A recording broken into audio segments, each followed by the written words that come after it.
Cette méditation quotidienne vous est présentée par le Centre Le Pèlerin, spécialisé en accompagnement psycho-spirituel. lepèlerin.org.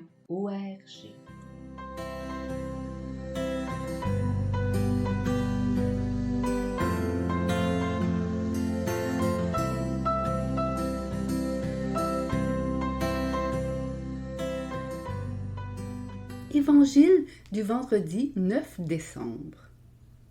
En ce temps-là, Jésus déclarait aux foules : « À qui vais-je comparer cette génération ? Elle ressemble à des gamins assis sur les places qui en interpellent d'autres en disant : « Nous avons joué de la flûte et vous n'avez pas dansé.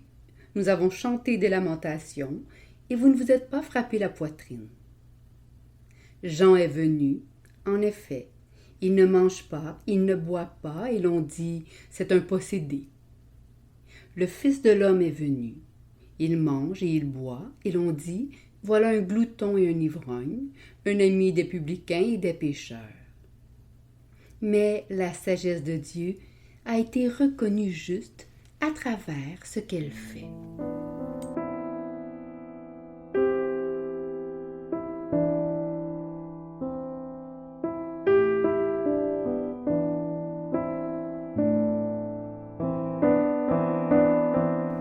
Méditation. L'évangile d'aujourd'hui s'ouvre sur une scène triste et morose. Des gamins désintéressés, assis sur les places durant des heures à bouder le jeu et à dénigrer toutes les invitations.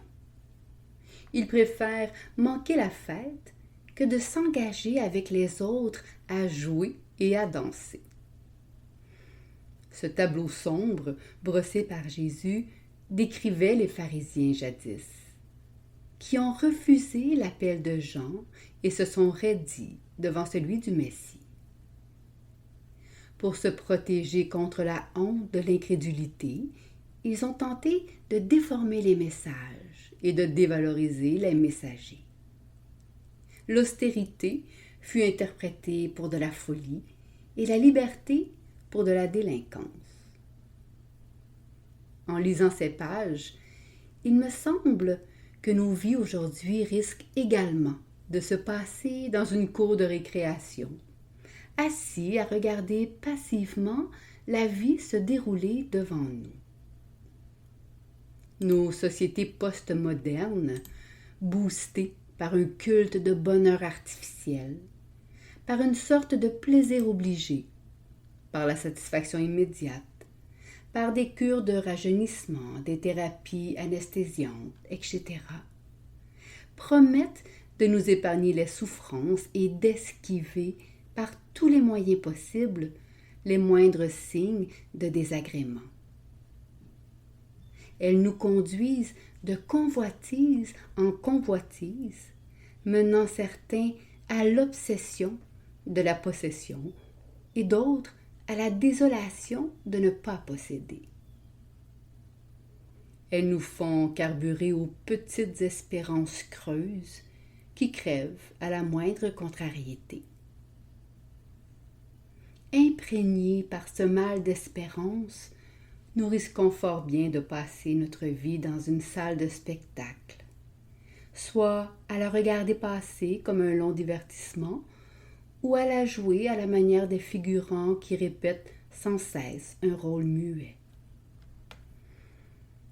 Cette page proposée en cette période de l'Avent est un appel à la vie. Elle ouvre sur un profond questionnement qui nous invite à nous engager à vivre et à danser notre vie au rythme de la joie.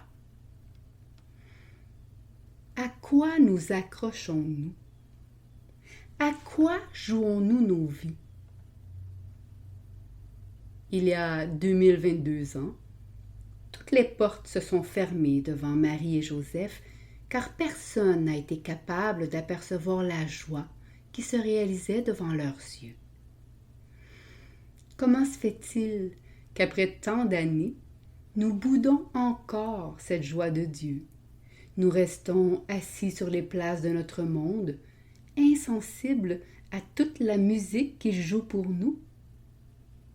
Comment se fait-il que nous traînions encore une incessante consternation face à la mélodie divine? Sommes-nous, à l'exemple des pharisiens, pris par un faux dilemme? Choisir entre l'ascèse et la liberté? Le vrai choix à poser est celui de la vie, de la lumière, de la vraie joie, du Christ. Jésus ne vient pas nous enlever les plaisirs de la vie. Il vient nous libérer de nos illusions sur notre existence. Il nous invite à vivre pleinement en dansant de la vraie joie inaltérable. Ce qui est à choisir est la parole. La tenir comme une lanterne pour éclairer nos pas, nos chemins et nos choix.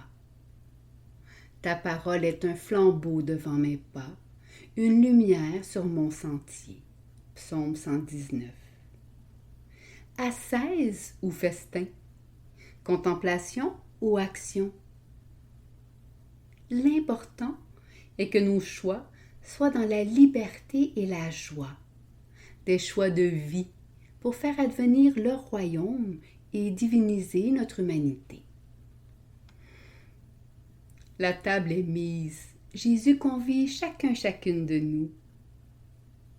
Un Dieu qui chante et qui danse nous propose d'entrer dans sa joie, nous invite à faire chemin avec lui vers une aube nouvelle. Accepterions-nous l'invitation? Risquerions-nous cette rencontre cœur à cœur avec lui? Oserons-nous traverser cette porte ouverte afin d'entrer dans le jardin de nos vies? Notre vie n'est pas destinée à une simple dégradation de l'existence vers le néant et la vacuité. Elle est une permanence éternelle destinée à la divinisation. Elle est trempée dans la source de l'origine. Elle porte la vie d'un autre. Le mystère de Noël est là pour nous rappeler sans cesse que Dieu refuse que notre vie soit sans avenir. Puissions-nous faire advenir cet avenir dans nos vies. Puissions-nous faire émerger les signes d'une vie de lumière qui se fait entendre au plus profond de nos nuits. L'hymne à la joie qu'a chanté Marie et que la liturgie reprend chaque soir aux vêpres nous invite à entrer dans la vraie joie, née de la rencontre profonde de Dieu et d'une âme qui répond par un don total. Comme Marie, chantons la joie de Dieu dans nos vies. Rythmons notre quotidien au mouvement de la musique céleste, à la cadence de l'amour. Dansons notre vie, tout comme Jésus qui a dansé dans la main de son Père sur les routes de Galilée. Dansons notre vie, dansons de la vraie joie, de cette joie sans illusion, de cette joie dépouillée qui mord dans le quotidien, de cette joie profonde qui fait fleurir la vie. Affirmer l'espérance et révéler le visage humain de l'amour du Père. Celui ou celle qui aime ne cesse de chanter et de danser sa joie. Méditation écrite par Gladys L. Elou.